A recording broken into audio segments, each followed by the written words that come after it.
Welcome to Madasaling Pinoy, your prayer partner. Ngayon po ay Martes na ika-27 linggo sa karaniwang panahon.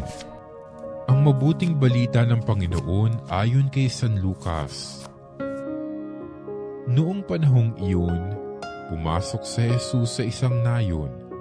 Malugod siyang tinanggap ng isang babaeng nagngangalang Marta sa tahanan nito.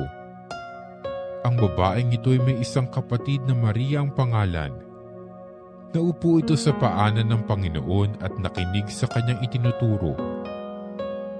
Alalang-alala si Marta sapagkat kulang ang kanyang katawan sa paghahanda.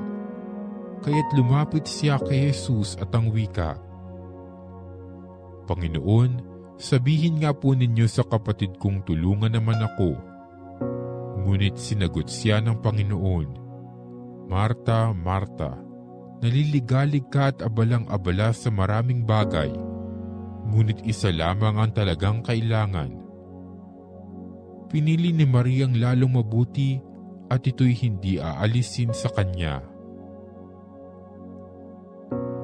Ang mabuting balita ng Panginoon.